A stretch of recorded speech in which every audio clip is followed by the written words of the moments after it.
तो सब ये बताएं, कल तहरीक इंसाफ का एहतजाज था इमरान खान की कार। हाँ, उनके कारकुन निकले लेकिन उस तादाद में नहीं निकल सके और लीडरशिप तो इनको बिल्कुल ही गई। क्या है? देखिए सर, कारकुन तो हर बार ही निकलता है। सियासी पार्टीज़ के कारकुन ख़ास तौर पे ऑपोजिशन में, और पीटीआई इस वक्त ऑपोजिशन की बड़ी आवाज़ है। उनके कारकुन तो हमेशा निकले। 26 नवंबर को इन्हीं कारकुनों ने गोलियां भी खाई। इनको रियासी इदारों ने, खुफिया एजेंसीज ने या फौज ने गोलियां तक मारी हैं।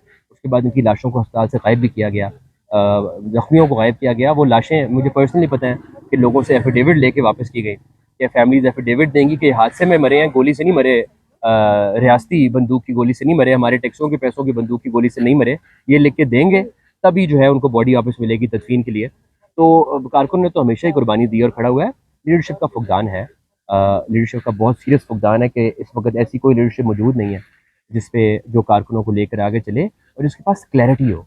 आपके पास अगर क्लैरिटी नहीं होगी इस चीज़ की कि आप करना क्या चाहते हैं, आपका मकसद क्या है, आप किस जुल्म के खिलाफ आवाज़ उठा रहे हैं, तो उस वक्त तक ये मामला जो है वो ऐसा ही रहेगा। इसी तरह यही सूरत है रही कि लीडरशिप ना निकले, क्या इमरान खान को कोई मिल सकेगा ये एहतजाज से? देखें, ये सिर्फ एक सियासी पार्टी या उसके कारकुनों की बात नहीं है। इस वक्त पाकिस्तान में जो नौजवान है, वो बिला तफरीक किसी सियासी पार्टी का हो या किसी सियासी पार्टी का ना हो, गैर सियासी हो, उसके अंदर बहुत ही गम और गुस्सा पाया जाता है। फ्रस्ट्रेशन है बहुत ज़्यादा। इस मुल्क के कितने लाख नौजवान जो ब्रेन ड्रेन हुआ, वो इस मुल्क को छोड़ के चले गए। इस वक्त नौजवान या तो ये सोचता है कि वो इस मुल्क में उसे रहना नहीं चाहिए, क्योंकि इस मुल्क के जो हालात हैं, जंगल का कानून है, क्योंकि हज़रत अली ने कहा था कि कुफर के मौसरे चल जाएंगे, जुल्म और नाइंसाफ़ी के नहीं चलेंगे। इस वक्त अक्रॉस द बोर्ड जिस किस्म की नाइंसाफ़ी है, तो वो बच्चे के अंदर, यंग लड़के के अंदर, यंग नौजवान के अंदर, लोगों के अंदर एक बहुत ज़्यादा फ्रस्ट्रेशन और गुस्सा पाया जाता है। और डरना चाहिए उस वक्त से कि वो लावा जो उबल रहा है, वो सरफेस लेवल पर नज़र नहीं आ रहा। वो जिस दिन फटेगा, तो उस दिन बहुत ज़्यादा इस रियासत का नुकसान होगा, मुल्क का नुकसान होगा और हम सब का होगा। वो हम में से किसी के लिए अच्छा नहीं होगा, लेकिन वो इनएविटेबल है और उसकी तरफ ये मुल्क और इसकी नौजवान नस्ल जा रही है। रियासती इदारों को होश लेना चाहिए कि हर काम डंडे से और बंदूक से नहीं हो सकता। लोगों के असल मैंडेट को रिस्पेक्ट करें, इलेक्शंस को रिग करना छोड़ दें। किसी भी सियासी पार्टी को आशीर्वाद दे के या चोर रास्ते से ला के हुकूमत में ना बिठाएं, क्योंकि उसके पास डेमोक्रेटिक लिजिटिमेसी नहीं होती। वो तो कहते हैं हम गैर सियासी है, ये बोले थे। देखें, अगर वो गैर सियासी हैं तो फिर इलेक्शन रिग कौन करता है? अगर वो गैर सियासी हैं तो वो इस किस्म के ऑपरेशन बाजोड़ में कैसे करा लेते हैं जिसको सियासी आशीर्वाद हासिल नहीं होती? पूरा मुल्क एक तरफ चीख रहा होता है कि नहीं करना, और बाजोड़ में ऑपरेशन जाता है। पूरा मुल्क चीख रहा होता है कि जबरी गुमशुदगियों के जो विक्टिम्स हैं उनको रिहा करना चाहिए, या उनको कानूनी तौर पर मुकदमे बना के अदालतों में पेश करना चाहिए। वो नहीं मानते। फरवरी में जो इलेक्शन हुआ उसमें वोट पड़ा है पीटीआई को। मेरे 100 इख्तलाफ हूँ पीटीआई से, लेकिन मैंडेट उनका था, उनको वोट पड़ा है, मगर उनकी हुकूमत नहीं बनी। जो जिस तरह से वो इलेक्शन किए गए और जिस तरह से पाकिस्तान की तारीख में जितने इलेक्शन किए जाते हैं वो किए गए, वो हमारे सामने है। तो ये बातें कागज़ पे कहना या किसी को सुनने के लिए कहना तो ठीक है, लेकिन लेकिन लेकिन इस तरह। अच्छा, अब आप ये मुझे बताइए, जी। क्या आज पार्लियामेंट के अंदर जी। कल से पार्लियामेंट में जितने भी एमएनए हैं, पीटीआई के लोग हैं, गेट तक आते हैं, गेट बंद हो जाते हैं, वापस अंदर चले जाते हैं, वर्कर रोडों पे मारे खा रहे हैं। जी। क्या ये पीटीआई के वर्करों के साथ क्या होने जा रहा है? देखें, अगर एमएनए एमपीएस का इनकलाब लाने के लिए जो काफिला है वो एक ताला और एक जंजीर से रोक लिया गया है, तो फिर जो है वो आपके सामने है कि किस किस के मामलात हैं। ये चीज़ें इस तरह से नहीं होंगी। लोगों को अपने हकूक़ के लिए खड़ा होना पड़ेगा और हकूक़ के लिए लड़ना पड़ेगा, कुर्बानी देनी पड़ेगी। और वर्कर कारकुन ने तो वर्कर कुर्बानी दी वर्कर है। वर्कर लीडर चाहता है, वर्कर लीड करने वाला चाहता है, वर्कर उसके पीछे खड़ा होता है। क्या इन वर्करों को और इंतजामिया को आमने सामने खड़ा करना, उसका जिम्मेदार कौन है? देखें, यंग जो है वो नस्ल और वर्कर और कारकुन, ये लीडरशिप की ज़रूरत है इनको। इनको अगर लीडरशिप नहीं मिलेगी तो ऐसे दिन भी आ जाएंगे कि ये अपने लीडर्स खुद तलाश कर लेंगे। ये एक एक नौजवान खुद लीडर है, ये अपने आप को खुद लीड करेंगे और उनको पता है कि किस जुल्म के खिलाफ आवाज़ उठा रहे हैं। 9 मई के बाद सेंट्रल पंजाब ने और बड़े बड़े शहरों ने देख लिया कि किस तरह चादर चार दीवारी पर माल की जाती है, किस तरह रियासती एजेंसी के लोग चादर चार दीवारी फलांग कर औरतों बच्चों की तौहीन करके झूठे मुकदमात बनाते हैं, किस किस्म का टॉर्चर कस्टडी में किया जाता है। तो ये बातें अब छुपी नहीं रह गई।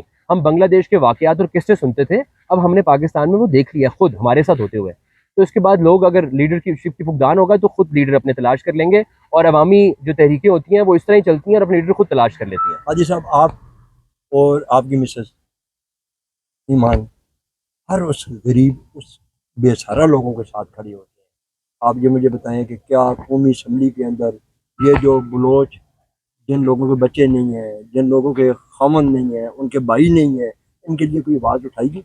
बिल्कुल नहीं उठाएगी जी।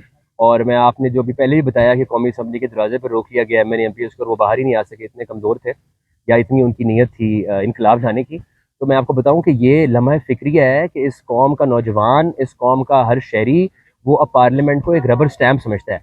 पार्लियामेंट की बेतौकीरी है ये पुलिस की बेतौकीरी है कि इनकी वर्दियाँ पहन के और लोग कार्रवाइयाँ कर लेते हैं या इनसे झूठे पर्चे बनवाते हैं सियासी लोगों के ऊपर, उनके ऊपर जुल्म भी करते हैं।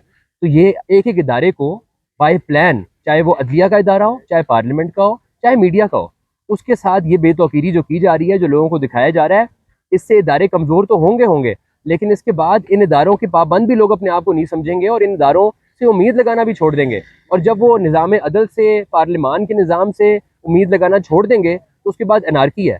तो इस मुल्क को कौन सी ऐसी कुव्वत है, ये कौन सा डिपार्टमेंट है इस मुल्क पे काबिज, जो इस मुल्क को इदारों की बेतौकीरी करके लोगों को इस रस्ते पर चलाना चाह रहा है? सामने कि आप लोगों ने दरख्वास्त की थी स्पीकर से कि ये ताले लगा दें, हम गिरफ्तारी से बचाया जाए। इससे बड़ी जो है ये झूठ हो नहीं सकता है। ये जो डिसइंफॉर्मेशन सेल, माशाल्लाह, पहले तो जो चीफ मिनिस्टर दबंग है इस वक्त, पहले वो प्राइम मिनिस्टर हाउस में वो मीडिया सेल चलाया करती थी और डिसइंफॉर्मेशन डॉन वीक की शक्ल में आपके सामने ही है, मौजूद है। तो ये अब तो कौमी सतह पर जो है डिसइंफॉर्मेशन सेल इन्होंने खोला हुआ है और रोज आए दिन जो है पीटीआई के खिलाफ नई इन्होंने जो है एक ऐसी अफवाह उड़ानी होती है जिससे लोगों में ये तासर हो कि शायद पीटीआई डर गई। ओ भाई, पीटीआई ना इमरान खान डरने वाला है, ना इमरान खान का कोई भी जो है कारकुन वो दबने वाला है। तो इसलिए ये कर लें जो करते हैं, लेकिन इससे आप जरा पल्स तो देखें, नब्ज तो देखें अवाम की, जरा किसी से पूछ तो देखें, हमें जलसा तो करने दें, एक जलूस तो निकालने दें हमें, अपनी मकबूलियत फिर देख लें कि इनकी औकात क्या है। आप जलसे की बात करें, तलाल चौधरी कहते हैं एक दरख्वास्त आई थी वो भी डाक के जरिए, लेकिन उसको भी परसू किसी ने नहीं किया। कोई जो नंबर दिया गया हमने खुद रब्ता किया, कोई परसू करने वाला नहीं था उसको। और झूठ बोलता है, जो हारा हुआ है उसको उन्होंने वजीर बनाया हुआ है। वो भाई किसकी बात कर रहे हो?